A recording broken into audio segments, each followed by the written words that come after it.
fresh deer signs, so I mean it's already looking promising. Already got, you know, more mature deer on your property. You just got to draw them in. Hopefully give them the nutrition that they need, and you're going to grow big deer. So 2 weeks, we'll be back. We'll be back in 2 weeks. 2 weeks. All right.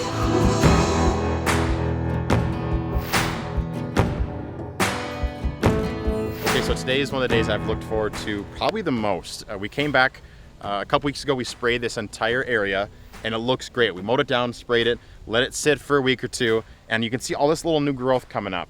Today we're gonna grab our machine, we're gonna put the Dirtworks accessories behind it and completely tear it up and turn it up, because we're gonna get ready to fertilize and seed. So I'm anxious to see what this thing can do, because we got a lot of earth to till up and a lot of work to do today. Again, I've never really done this before, so after a ton of different calls with Pat, emails, texts back and forth, he's kind of giving me the layout of how this whole process should go. So first, I'm gonna tear up the dirt with this thing. It's got these big rakes, digs down. I have it on a 3-point hitch, which makes it really easy to move it up and down. After that, after this thing's tore up, we're probably gonna grab the disc and try and get a little bit more, not necessarily in rows, but just a little bit more polished, get some of this brush out of here. We're gonna fertilize everything, and then we're gonna lay down our crop. It's a little bit under an acre of a food plot. And again, this has been neglected for a long time, so the soil is really kind of compact. So I think I'm gonna have to go over it with this thing quite a few times. But this situation, getting through with a swampy area and just getting this far back here, and the investment into like a tractor, this ended up being the best option for what we're gonna do here. So on a 3-point hitch, I got a switch up front. It's super easy, and we're gonna see how much dirt we can actually tear up with this thing.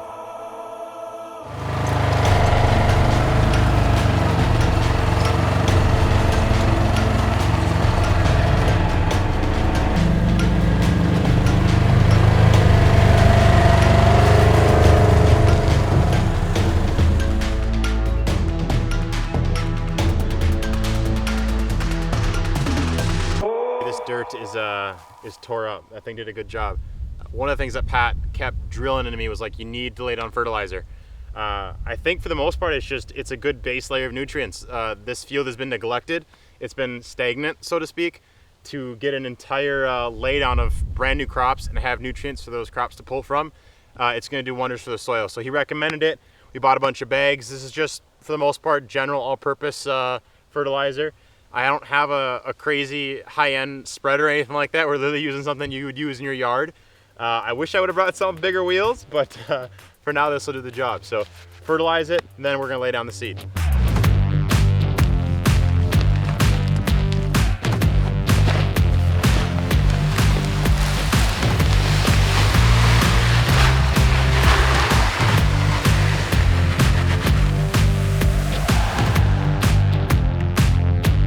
So like 2 bags in, I remember that Pat was like, one of the first things he told me to get was a seed spreader, like one that you move around. I'm thinking, well, they gotta go about the same size as the fertilizer I'm throwing out. And so sure enough, I checked the box, and of course you can use fertilizer on it. And this is like way more efficient. I was sitting there pushing that thing along, waste of time. This will save me probably about 20-30 minutes at least, and a heck of a lot of work. So putting fertilizer in here, and then we'll go through the seed that Pat gave me, and why he wanted to do this whole mixture on this property and this time of year. So first, rest the fertilizer. Okay, so for the actual food, seed itself, Pat sent an array of things. He's something called 7-card stud, or card 7 stud. I'm gonna call it 7-card stud.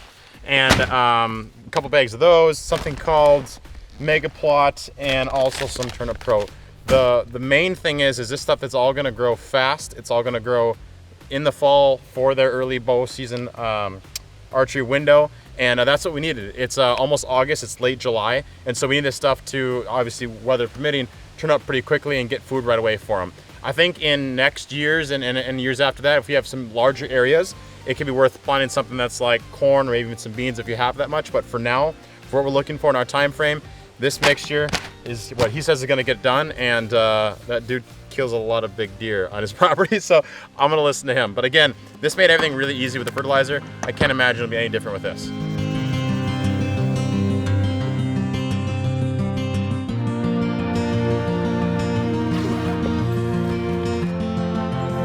Okay, last not least, Pat told me that once you lay all the fertilizer down and that the seed is out, a lot of it just kind of sits on top of things. And like I mentioned, we have little grass clumps.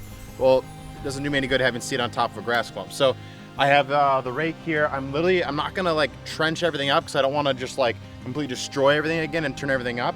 But I want to make sure that the stuff that is sitting on top can get pushed over, can find some dirt, and hopefully have a better success germinating, so to speak. So I'm just gonna kind of lightly press it down. I'm not gonna go all the way down with the 3-point hitch. Just lightly press it down, make one more lap across, and then I'm pretty sure we're good. That's really the last step we have of the whole process here. So last but not least, but it's definitely worth the time.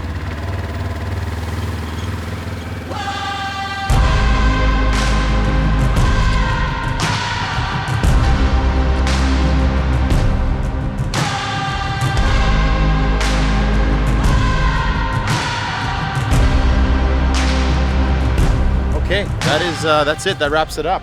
We literally did everything today. I was really impressed with how the machine worked along with its accessories. I was a little hesitant on that because I've never done it before.